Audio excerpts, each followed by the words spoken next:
The boroughs are New York City. The burbs are everywhere else. Real estate is the ultimate game of risk and reward. It's the biggest investment most people ever make. Fortunes are made over a lifetime and lost in a day. And we're not playing with monopoly money. How do you stay ahead? Who's buying? Who's selling? And why? What do they know? We want the truth. You need an edge. Boroughs and Burbs is your secret weapon, giving you the insider knowledge and strategies you need to succeed in the high-stakes world of real estate. From Palm Beach to Palm Springs, Manhattan to Malibu, we press the experts to expose the pain, find the deals, and occasionally predict the future. That's Boroughs and Burbs, Thursdays, 3 o'clock Eastern, noon Pacific. Because everyone can make money in real estate.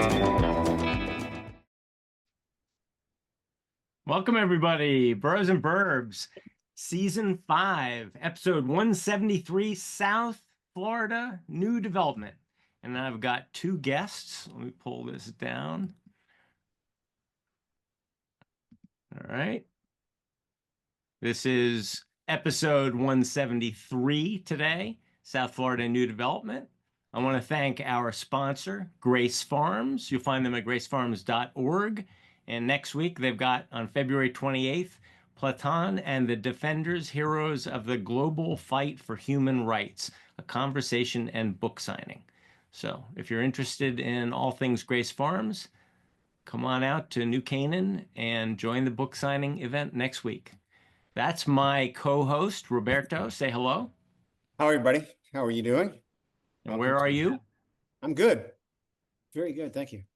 And this is me. I'm John Engel, and this is the Engel team, and you'll find us at theengelteam.com.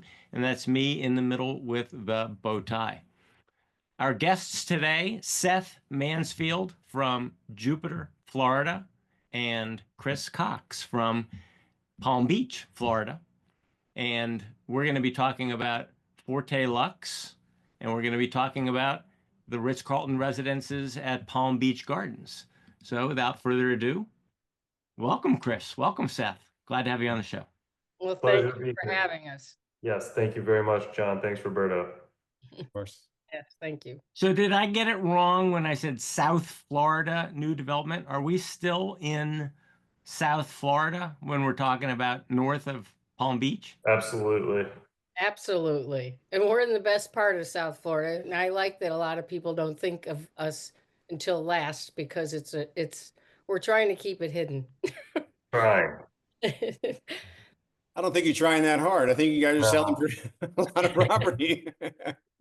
You know, one of the greatest things about where Seth and I are, people don't realize this, but at the bottom of Singer Island, we are at the closest point of Florida to the Gulf Stream. So we are at the top end of the tropics, and the Gulf Stream only varies from 3 to 5 miles off of our coast.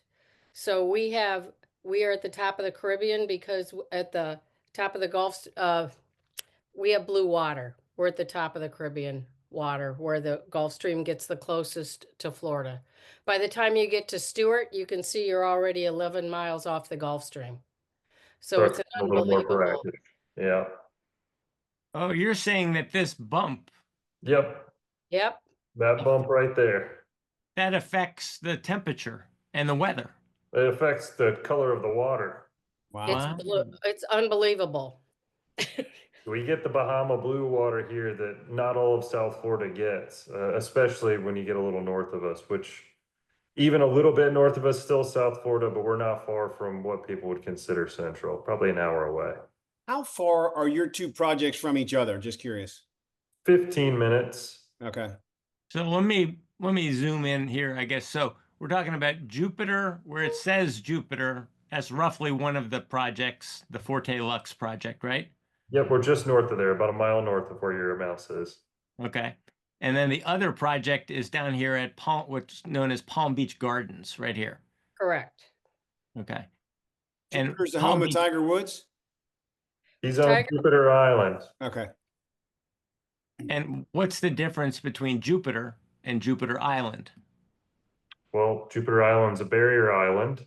It's kind of the quintessential escape for the ultra rich at this point, for the most part.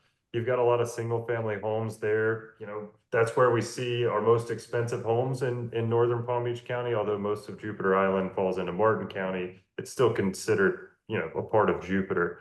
So Tiger Woods is there. We've got several homes that are trading above 40, 50 million there, which we don't really see a ton of in North County like you would see on Palm Beach Island. So I guess that would be the distinction. And Jupiter Island, those people in general are very quiet. They keep, Correct. they're very quiet. The opposite of Palm Beach. Is there any commerce? Is there a restaurant? Is there a community? No commercial development at all. Nothing. Strictly residential. Wow. And if I say I'm playing golf in Jupiter, does that mean I'm playing on the island, or does that mean I could be playing in any one of these courses? You play in any one of those courses. Yeah, they're all over the place. We have quite a few. Is that the biggest activity in the area? Golf? People mostly, it's a draw for golfers and golfing? And boating. Yeah. Because again, we have, back to being as close as we are east, we are between the Jupiter Inlet and the Palm Beach Inlet. Anybody headed to the Bahamas, it's their closest inlet out. And we've got great intracoastal waterways for people who aren't looking to go to the Bahamas, just want to do a little booze cruise and hop off their boat onto a nice waterfront restaurant. So how far is Jupiter actually from West Palm Beach? Depends on where you are in Jupiter, but call it 15, 20 minutes. Uh-huh. And from the Ritz-Carlton site that we're talking about in Gardens, it's 10 miles and you are across the North Bridge onto Royal Ponciana Plaza on Palm Beach Island. So as I like to say, we're next to the circus and not in the circus. Like you're there in a nanosecond, but so you can enjoy both lifestyles. And we have an unbelievable lifestyle up in the north end of the county because everything lays down. We, you know, the high rises go away. We're golf communities, gated communities. We have really great access to the water, to natural areas, a lot of natural areas that were set aside in the 80s. So it will keep us low density going forward into the future. And just to add on to Airport for like New Yorkers coming down. We have 4 private airports within this area for private jets, and then we have West Palm and Fort Lauderdale, and we have the Brightline. They can go up and go out of Orlando too if they want. Right. Everybody keeps talking about this Brightline. I don't get it. I mean, if I was talking about Connecticut, I don't think the word Metro North would ever show up in the entire hour-long conversation. I mean, but everybody is talking about the Brightline as being transformative for South Florida. Do rich people, poor people, commuters, pleasure seeker, tourists, who's on this Brightline? all of the above. So it's a much better experience than the only, before we just had the tri-rail, which we still do have. But on the Brightline, you can be served drinks and food. It's great for, people like me and Chris. We're an hour and a half away from Miami, depending on what we're looking to do. That's not a drive you want to make. Driving in Miami is miserable. You want to avoid it at all costs. If I want to go see a Heat game, I can hop on the Brightline, get dropped off a 3-minute walk away from American Airlines Arena. I don't have to worry about parking. I don't have to deal with traffic. I can have a few drinks if I want without any concern of having to drive. So it's And how long does it take to get there? An hour to get to Miami, hour and 10. Yeah, and then you've cut off all of the crazy traffic, and you've enjoyed yourself all the way down. Bingo. The other thing, I know we mentioned Orlando, and that's just in its beginning phases, but I expect that to grow too, because I always say because of the mouse. Because of Mickey Mouse, there are, you have such great connections in and out of Orlando. So I expect people are starting to realize that and starting to use that too as a hub. So if I took the Brightline up to Jupiter or Palm Beach Gardens, it'll stop in both those places too? No, it stops in West Palm Beach. It's a bullet train, so they want to limit the number of stops to obviously keep it expedited. We were working to get a stop in Palm Beach Gardens, actually right where the Ritz-Carlton Sales Gallery is. Palm Beach Gardens municipality was on board. A lot of players were on board. They built a hotel in anticipation of the Brightline coming, but ultimately Brightline just didn't want another stop that close to the one in West Palm. The good news is, if you're in Palm Beach Gardens, it's only 15 minutes to get to the Brightline station. Mm-hmm. So you're still close. Very. Getting a little in the weeds, but who owns Brightline? Is it the state? No, It's private. Richard Branson. Oh, there you go. There you go. Wow. So talk to me about Palm Beach Gardens. That is the site of the Ritz-Carlton residences. Where in relation to Palm Beach Gardens? You have to go east to go east of Trader Joe's, right where the water is, right where the intercoastal is. Come and stop right there. You're right at, not Juneau, but right where that water is. If you blow that up, you'll be able to see that intersection. Okay. And what's great about it, if you keep blowing it up more, you'll see the Waterway Cafe. It is on the southeast corner of that waterway right there. So you've got 3 restaurants on 3 of the corners. You've got a marina on the northwest corner, and then the Ritz-Carlton is on the southeast corner. And what is amazing about it is it's an assemblage of over 14 properties. It's turned into 14 acres. It's taken well over 10 years to assemble. It's over 1,040 feet of direct intercoastal waterway. It's mid-rise. The interior road alone is over a half mile. This can, like Seth was alluding to, I think maybe before we got started, but we are pretty much, we don't have any land left. And this, to have a mid-rise development, not have, I guess to really say it better, not to have a postage stamp lot with a high rise is just, you just can't do that. Now, you said there are no high rises there, and you've made the distinction quite a few times, just saying that it's mid-rise. Is that the limitation as to how high it could be built? Yes, it is. Palm Beach Garden, like I said, everything lays down. Palm Beach Gardens will not allow high rises in this east at all.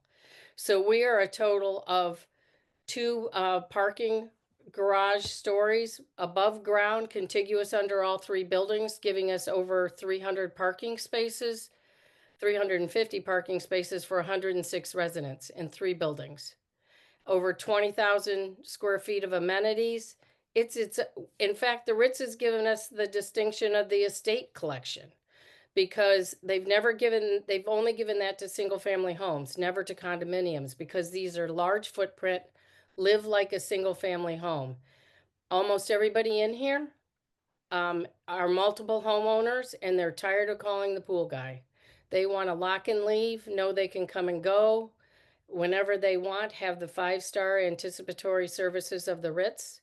And even to go back, we started talking about a little bit about branded residences. Like in Miami, all the branded residents are becoming so commoditized, and we're starting to have more and more in West Palm. But up in this area, it won't happen, because it can't happen, because there isn't land to make it happen. The Ritz is pretty much in the gardens areas. I would think it's going to be a standalone branded property. So you're like the only game in town, it seems like, because there's no other land, there's not other things being built. And from a standpoint of us talking about new development in Southern Florida, like this, there's a tremendous limitation to what people can look at. There's very little inventory. Is that right, or am I wrong? No, you're absolutely right. And we are actually priced at or below the market right now because of when we started construction. So we are a bargain. Our absolute price gets you, because we start at 4.5, but price per square foot, we started under 1,400 a square foot. So that's just really unheard of in this area.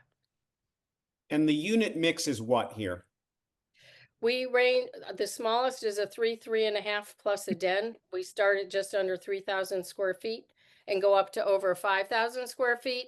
And some people are combining because they're right sizing from extremely large homes in Gulf communities such as Old Palm, Frenchman's Creek, Admiral's Cove, Lost Tree, it goes on and on. So they have 15,000 square feet and they want to downsize to maybe just under like 9,000 square feet. So they combine. And what are the ceiling heights of these apartments, more or less? They're either 10 feet concrete to concrete or 11.6 concrete to concrete in the penthouses. That's pretty. Mm-hmm. What are the amenities that people are asking for at the $4.5 million level? Well, I think you've probably been doing a lot of these podcasts. All these buildings are becoming highly amenitized. So, I mean, I could start through those, but there's all the normal amenities that you're going to see. What I see changing the amenities is they're staying contemporary, but they're becoming richer, more warm and welcoming.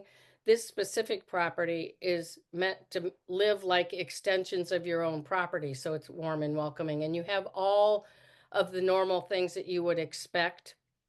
This is the Lighthouse Lounge, which actually we're close to the Jupiter Lighthouse. So the decorator designer that is hired by the Ritz to do all the amenity spaces, he's designed all over the world. This is our fitness center. He's charged with a look which is contemporary but yet warm and welcoming and taken into consideration the over 100-year history of the mansions. But so they have to meet all the amenity spaces that are required nowadays. But I think most people, and this to me is Whoa. amazing. It looks like you just walked onto a yacht. Yeah. I mean, his eye, Christian Pinheiro, that does this for the Ritz, he's just unbelievable. But I find that because we're so highly amenitized pretty much across the board in all these buildings, one of the main things that stands out, the people are looking for that peace of mind to lock and leave, and also security and privacy. So I see there's a bar there. Is there a restaurant there? we are, in this particular case, there is no hotel component. We're 106 residents only. So there is no hotel component, but there is a commercial kitchen. There is this bar. So I always say it's going to take about 1.5 years for the owners to determine how to operate this space, because as soon as they walk off site, as Seth can attest to, that we've got like over 200 restaurants for all of these owners as soon as they step off the property. Is it walkable? There are a couple that are walkable, but in general, you're going to get in your car for short periods of time.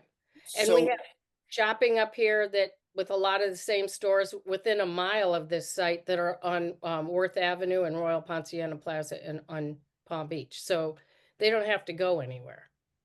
So being in Florida and not in Manhattan, I'm assuming that parking is a huge thing here. So are there like 2 spots per apartment? One, I mean, how does that work? In this particular site, that's what I'm saying, this is unheard of. We have over 350 parking spaces for 106 residents. Wow. You have 2. While they remain, you can get a 3rd. And then while they remain, we also have additional 2-car enclosed garages within the garage. And we can charge over 200 vehicles at any given moment in time. But the 2 spaces are deeded with the apartment itself? They're assigned. They're assigned. Okay. So they're a limited common element. And if you wanted a 3rd, what's the process? You just, during the contract process until they're gone, which we have there, parking's always, everybody wants as much as they can get. So we still have some available. They just add that to the deal sheet and then they pay for that at the time of at closing, and it's identified. Tell me about the importance of the brand. It occurs to me that Ritz-Carlton residences, that there's probably a subset of your clients who only want Ritz-Carlton. They've experienced it elsewhere in the world. They understand what the standard is, and they come because it's a Ritz-Carlton and they know what they're getting. How important is that? Or are they saying, no, I'd like to consider Ritz-Carlton or anything else like it? Well, I don't want to compare us to I don't want to compare it to McDonald's, but to your point, if somebody goes over in Europe, they know what they're getting when they go to McDonald's. That's why they follow the Ritz, because they know what they're getting when they follow the Ritz. They already have a really good idea of what their standards are and what services they're going to be given. And if they don't know before they come on site, they learn that they're automatically they're entered into the Ritz system as a residence owner, which adds additional perks for them when they travel to any of the Marriott properties. So it's, it's like how a lot of people collect golf course, community memberships. It's the same with Ritz's. They say, yeah, I belong to I own in the Ritz property here, and I also own in the Ritz property there.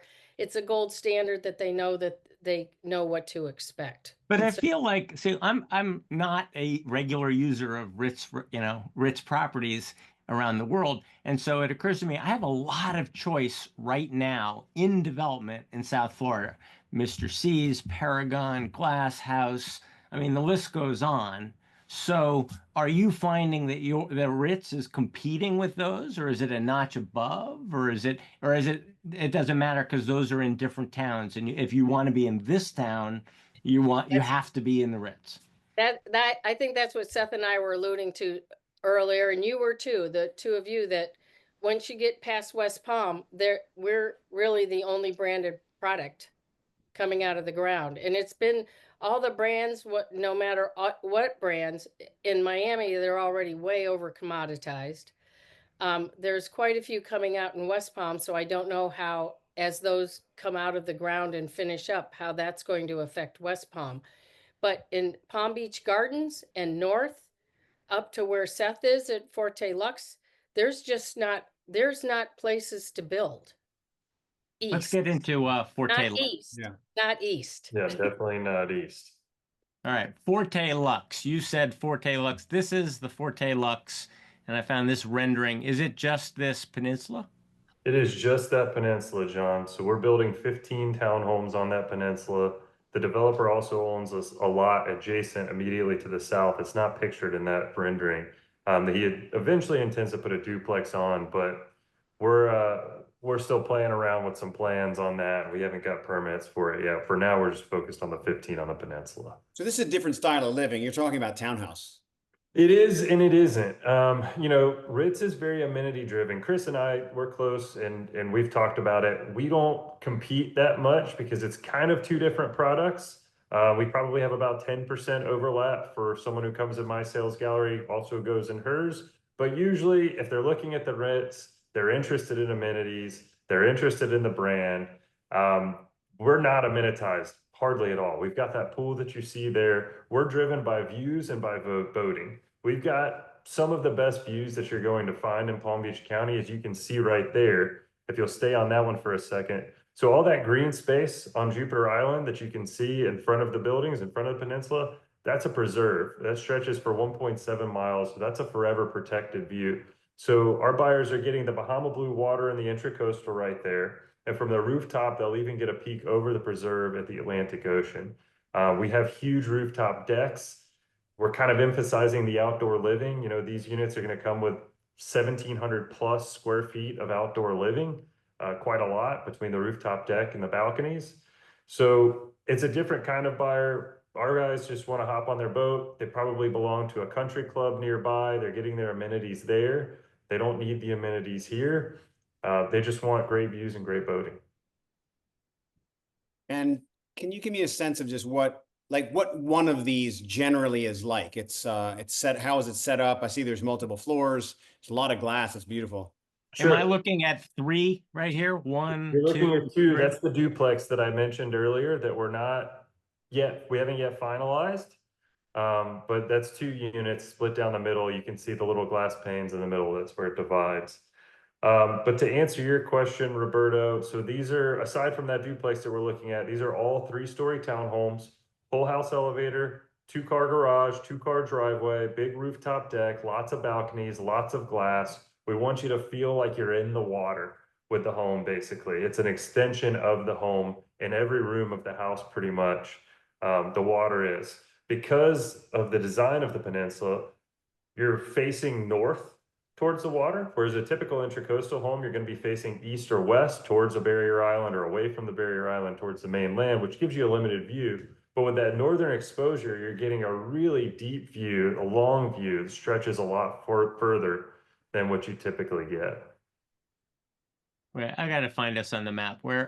You'll see it. Keep going just a tad. All right, now zoom in. While you're zooming, I just want to mention we have 29 boat slips too at the Ritz that range from 45 feet to 75 feet. So where in relation to Cuesta? You're to the right. We're right across from the barrier island, from Jupiter Island. Okay. Up. Right there. Oh, you were almost just on it. Where your mouse is now, move it to the left an inch and up a half inch.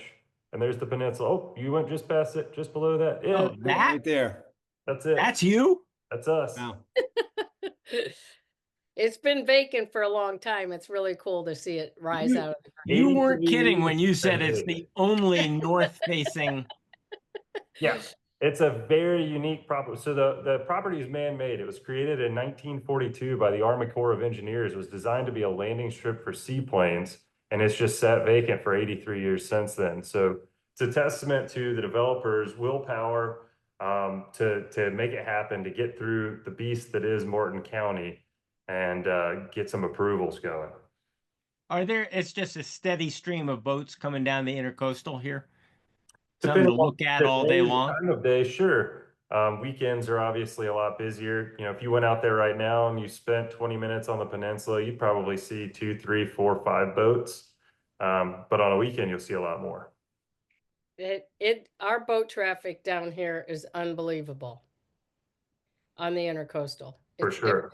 Every time you think you've seen something, you just blink and then you see something you've never seen in your life. My sister is on the intercoastal in Boca. Mhm. And when I went down to visit her, I'm going to say a reasonable proportion of the boats going by have big Trump flags on the back. Is that true just in Boca, or do you have your fair share of Trump flags going by on the intercoastal parade all day? I don't think that's region specific. That's kind of a Florida thing right now. I mean, I guess anywhere where there's boats, you'll probably see them. I just think it's because he spent so much time in Florida. I think there's a lot of Florida pride around the Trump flags.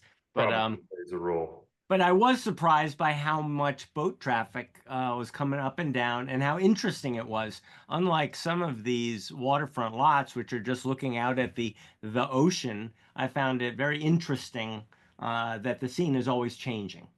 It's that. Beautiful boats, because we are in just an area with a lot of wealth. So you just see unbelievable yachts going up and down the intercoastal. And our buyers like to see it. They like the traffic. It keeps them entertained. If they're out there drinking their coffee on their balcony, they want to see some action. They don't want to just stare off into the void. So Seth, if I leave your property, if I leave the peninsula, what's around me? Sure. There? Sure. So across the way on Jupiter Island, we kind of talked about it briefly earlier. That's all residential. Yeah. If you go south, though, very close by, within 2 miles, there's a couple dozen restaurants, a lot of them right there on the water. You know, 1000 North, probably the pinnacle of those. That's a luxury, waterfront restaurant that Michael Jordan's got a hand in. It's quite popular, really great dining. So you've got a lot of restaurants close by. There's a lot of golf close by. We've got a couple of people who have bought in Forte Luxe that are members of Jupiter Hills, which is basically half a mile north and across the street from Forte Luxe. And that's one of many golf courses that are close by. I kind of alluded to it earlier. A lot of our buyers are members of country clubs, whether it's Discovery or Apogee, Jupiter Hills, Jonathan's Landing, Bears Club, you name it. We've got golf courses all over and they're world class. And we have the same thing at the Ritz, that people that are buying here in that price point, they don't have to live in the golf course community because they have friends, and a lot of them they can join without living there. And Apogee, that Seth mentioned does not have a residential component at all. So we're both close to accommodate Apogee members.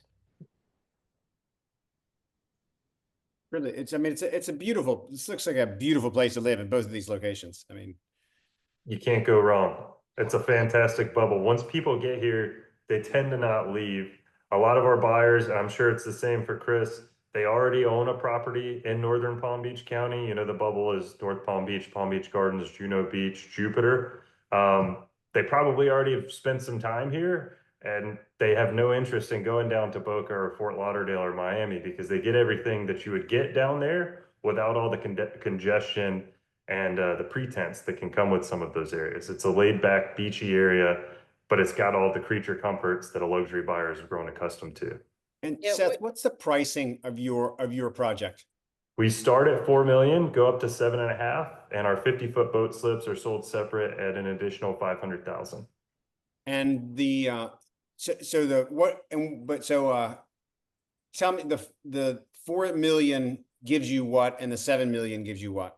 Sure. So our homes are between 3,550 square feet, and that one, you were just on it on that last tab. So for 4 million, the one that's on the right side, that's what you're getting. That one is priced very aggressively. You know, we're about 1,100 and some change a foot on that one. Most of our homes are between 1,300 to 1,500 a foot, which, as Chris mentioned earlier, is kind of a steal for waterfront new development. So you're getting a 3,550 square foot under your home with over 1,500 square foot of outdoor space. For 7.5 million, you're getting a 5,074 square foot home that's on the end of the peninsula. So you're getting three sides of water, either north, east, west, or southeast, west. Wow, it's pretty. Does that 4 million have a view? It just doesn't have this view? It has a partial view. And for 4,350, you can get a stellar view that's very similar to the one that you have photographed right there. It's just about 120 feet to the west of that position right there. But you're still looking straight up the Intracoastal. The one that's 4 million, your view's a little more limited. You've got a marina kind of in there. From your third floor and your balcony, the view's still going to be stellar. From your first floor, it's just going to be a little more limited on there. But at the price, it's a steal. And for someone who just really wants to be right there on the water, have a boat slip that's 7 minutes from the inlet, that's where you want to be. John, you're a huge boat guy. How Yep. does this how does this trigger you when you see this and the lifestyle, and like, is it a plausibility for John Engel to be in Florida and the Intercoastal in the future? When you look at this, I mean, you being a northern person.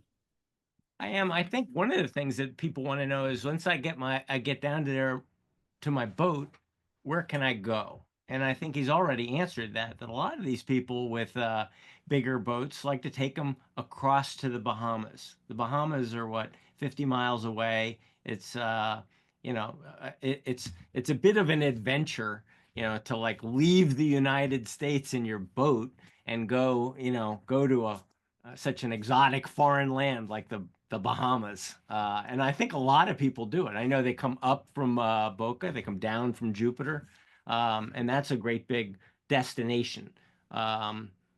When we did the Fort Lauderdale show, they said really that if you're a boat lover, you start in Fort Lauderdale. That's the boat capital of the U.S. How does this compare with the Fort Lauderdale crowd?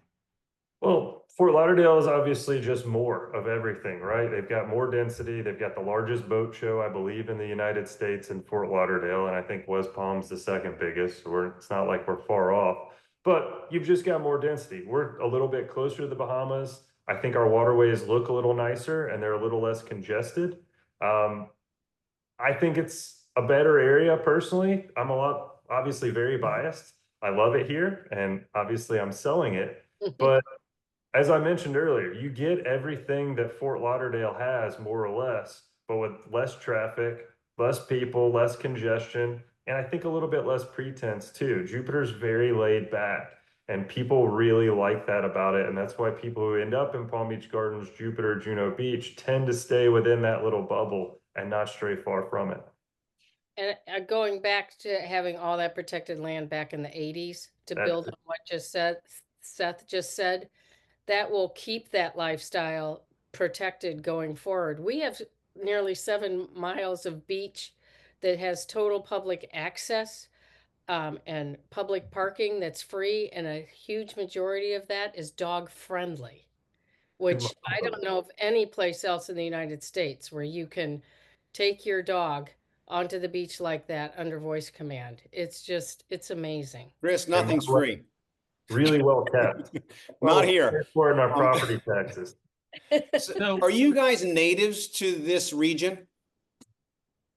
Do you want to answer that first or me? Sure, I am not. I have been in Palm Beach Gardens 11 years, almost to the day, but I originally grew up in Atlanta, Georgia. And I am from Ohio, went to the Keys the entire time I was growing up, stopped in North Palm Beach all the time because we had friends on our way back up north. Could never figure out until I understood the Gulf Stream why it was almost as warm here as it was in the Keys.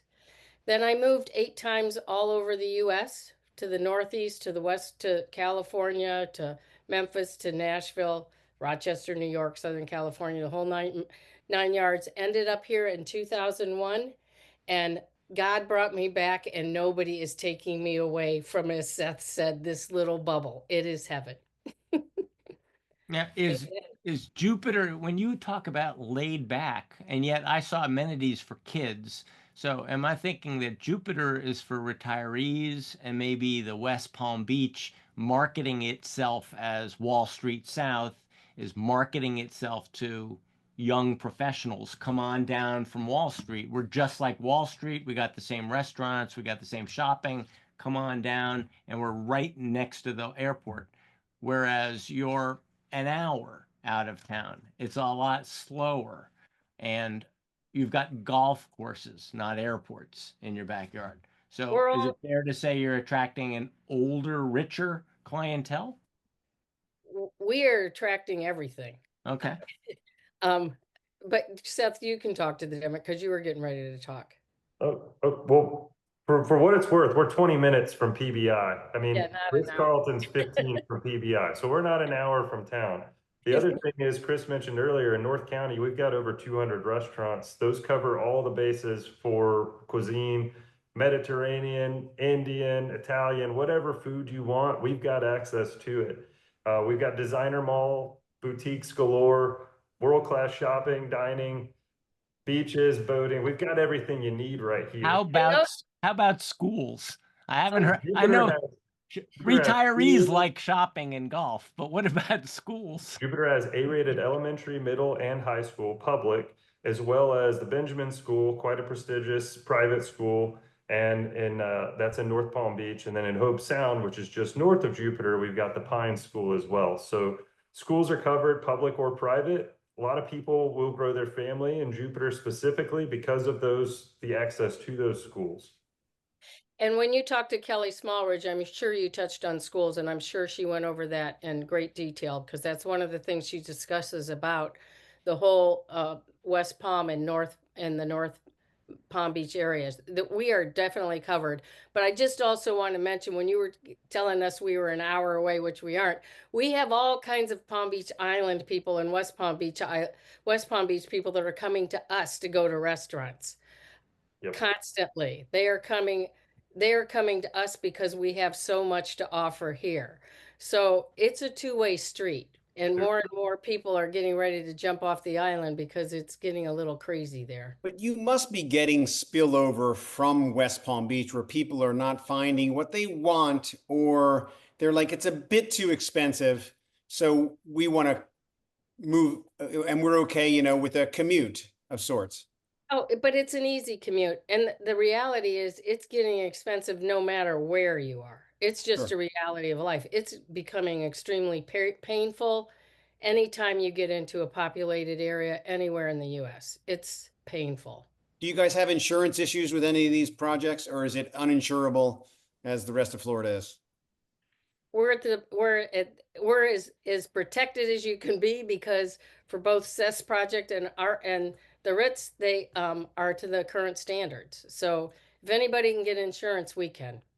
Yeah, I had some preliminary quotes pulled for Forte Luxe from my insurance broker, and he was actually astonished at how low the premiums were and how many carriers were willing to underwrite it. Even though it's right there on the water, underwriters, what they really care about is new construction. They don't want a 1981 condo building. That's terrifying to them. But a 2025, 2026 built house, well, they're not too worried about it. It's up to code and nothing's going to break anytime soon. We only have a few minutes left. I want to hear about the foreign buyers. You touched on a couple things. One was security, second was privacy, third was access to good schools. All of that seems to attract the foreign buyer, except for the fact that we have a very strong dollar right now. So are you seeing foreign buyers, and if so, from what parts of the world?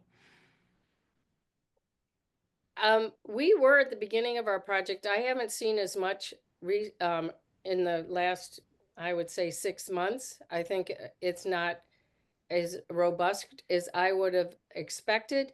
What I think is interesting, some of the interest that we had previously, generally it stops at Broward County, but I've had people from Miami. Well, I shouldn't say that because we have a lot of but the Miami agents, sometimes we don't know whether they're working with foreign buyers or not, but they're jumping over Broward County and coming to Palm Beach County. They're bypassing. They're not stopping. They're waiting till they get here. But you mentioned it in the beginning, a lot of people that are foreign buyers, when they think South Florida, they don't understand anything other than Miami unless they're more educated about the area. South Florida to them, that you could substitute the word Miami and that's all they know. Well, I started top of the hour and said, "Are you in South Florida?" You said, "Yes." And then I made the mistake of saying you were an hour out of Palm Beach, and you're like, "Don't No, you we're say not. that." We are next to the circus, not in the circus. Very close. That's like the Upper West Side of Manhattan. It's away from the circus, but very close.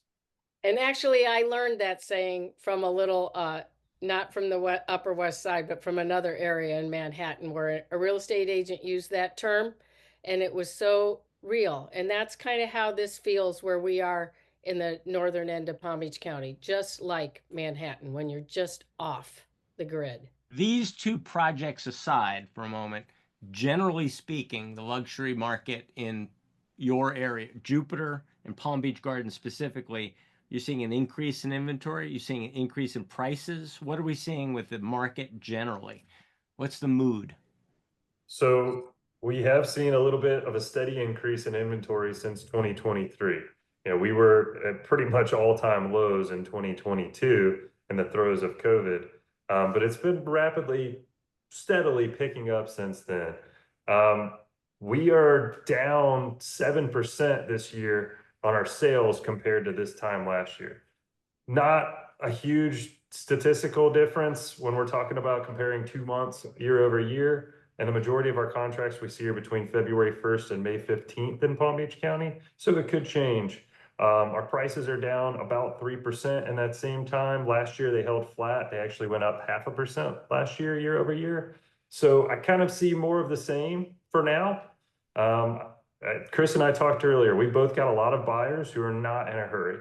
They're waiting for the perfect house at the perfect price, and they are content to wait. And how many of those are cash? Most of them.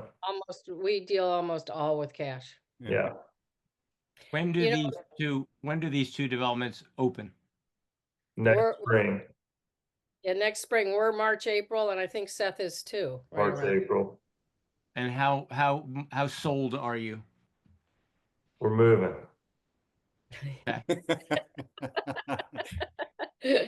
Yeah. I have to ask. You don't have to answer. We're in good shape. I think one of the things to note, I don't like to bring it up because we need to end on a positive thing. But with the Surfside collapse, with the old condo buildings, that has affected some of our inventory in the older condominium developments that are here in South Florida. Those are hard to move. People are very afraid. You mentioned earlier, can you even get insurance? That's where people are struggling in the insurance market the most, is these 1980s condo buildings. My buyers don't even want to talk about them. They just take them off the list. Even if they've gone through their engineering studies, they're well managed, their reserves are in good stead, it still makes them nervous. So Right. Don't end the show with "it makes them nervous." Come on, give me that's a why I've said forward-looking projection, please, and then I can take it's us up out. to you to come up with the upbeat finale. It's Here's a what I'll beautiful, you know say. what? It's a beautiful project. It sounds like it's insurable. It sounds like there's plenty to do, and I'm really kind of surprised at how accessible it is and how good the schools are in the area. So it just sounds like there's something for everybody, and you know, that anybody considering Palm Beach really ought to be considering Palm Beach Gardens and Jupiter. I think so. I'd love to add something to end it on a positive note, going back to the market. So we've seen a big increase in Florida's residents over the last 5 years. Obviously, COVID did a number on us. We're anticipated to get, or forecasted to get, about 300,000 more new residents this year. Northern Palm Beach County, Palm Beach Gardens, Jupiter, Juno Beach, North Palm Beach. We've got 106 units at the Ritz-Carlton, 15 units at Forte Luxe, 98 units coming in Coretta. There's a new building that's about 3 years out on Jupiter Island with 26 units. Other than that, the only new development is about 15 miles west of the coast. Most of our buyers have no interest in that. So we're talking about 250 units coming in the next 4 years, and we've got all this increased demand. South Florida ain't going anywhere. Our market's going to stay strong because demand's going up, but our supply's not. You heard it here first. All right. Thank you for a great show. This is Boroughs and Burbs, episode 173. And I want to thank again Grace Farms at gracefarms.org. Thank you, Roberto, my co-host and buddy in New York. If you need expertise in New York real estate, robertocabrera.com. I'm your host, John Engel at the Engel team. Thank you very much, Chris Cox, expert in Palm Beach. Thank you very much, Seth Mansfield, my expert in Jupiter. Thank It's you, been a John. great It's a show. pleasure to be on. Thank you very much. Bye, everybody. Have a Bye. great day.